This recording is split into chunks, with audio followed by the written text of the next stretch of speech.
Nobody in Umudora village ever believed the Okafor family could destroy itself. They were the kind of family people pointed at during village meetings, united, wealthy, respected. Their father, Po Okafor, owned the largest stretch of farmland near the river. To outsiders, it looked like a blessing. But inside the family, that land was a quiet fire waiting for dry season. The day Po Okafor died, that fire finally found air. The burial was grand, loud with wailing women and heavy with red caps.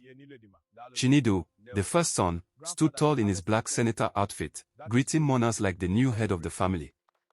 His younger brother, Obina, watched from a distance, jaw tight, eyes calculating. Even before the final prayers were said, whispers had started moving like harmattan wind, who would inherit the river land. 3 nights after the burial, the family gathered in the old sitting room. The ceiling fan creaked slowly above them, pushing warm air around. Mama Okafor sat quietly on the wooden chair, her wrapper tied loosely, grief still heavy on her face. Chinedu cleared his throat and opened the brown envelope their father's lawyer had delivered. The room became so silent that even the ticking wall clock sounded like a drum. The river land, Chinedu read slowly, shall remain under the supervision of my first son until my grandchildren come of age. The words dropped like a stone into deep water. Obina's chair scraped the floor sharply. Supervision, he repeated, voice low but dangerous. So you think this land is yours alone now? Chinedu's eyes hardened. That was the moment something invisible cracked between them. At first, it was small things. Obina stopped greeting his brother in the mornings. Family meetings became tense. Even Sunday meals lost their laughter. But in Nigerian families, silence is often louder than shouting. Neighbors began to notice the Okafor compound was no longer lively at night.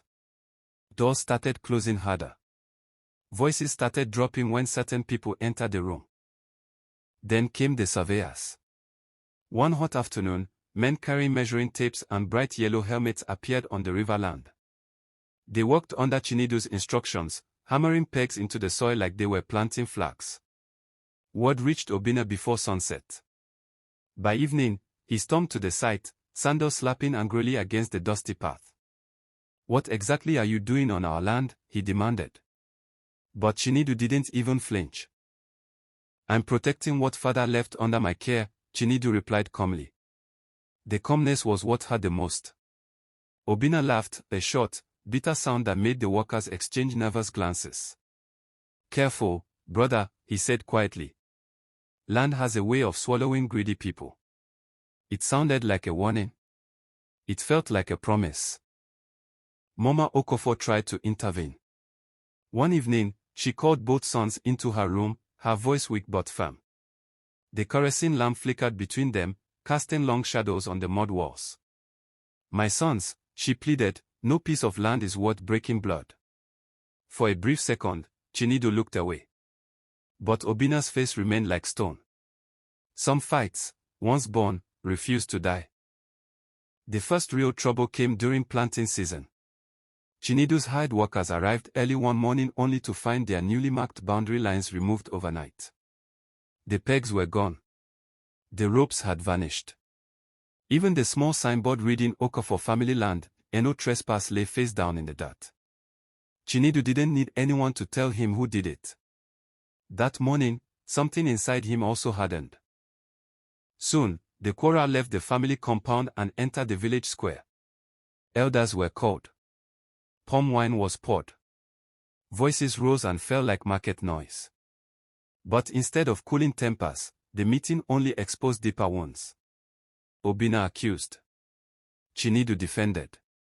Relatives quietly picked sides. And just like that, the Okafor family split into two invisible camps. Weeks passed, and strange things began happening. One of Chinedu's workers claimed someone chased him off the farm at night. Another swore he heard footsteps following him along the river path.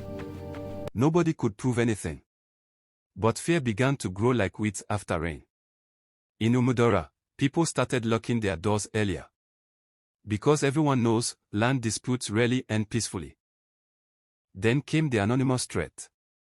It arrived as a folded note pushed under Chinedu's door just before dawn. Leave the river land, or prepare to bury more than crops. Chinedu read it twice. Then slowly, he smiled, but it was not a happy smile. It was the kind of smile that means someone has decided not to back down. That same evening, Obinna returned home to find his motorcycle tires mysteriously slashed. The compound gate was wide open, swinging gently in the evening breeze. His wife, Amoka, stood at the doorway, pale and shaken. "Somebody is trying to start something," she whispered. But deep down, Obinna already knew. The war had quietly begun. Mama Okofo stopped sleeping well. Every night, she sat by the window, prayer beads moving endlessly through her fingers. Mothers can sense storms before the first thunder. And this one was growing fast. She sent messages to extended relatives, begging them to step in. But pride is a stubborn disease. And both her sons were already infected. The breaking point came on a humid Thursday evening. Villagers heard shouting near the riverland, loud, angry voices cutting through the quiet dusk. By the time people rushed there with lanterns, the brothers stood facing each other across the disputed boundary. Chest to chest. Eye to eye. Years of brotherhood hanging by a thread. "Last warning," Obinna said, voice shaking with rage. "Stay off that land." Chinedu stepped forward slowly. "Or what?" The question hung in the thick evening air. Some of the older villagers later swore that was the exact moment destiny changed direction.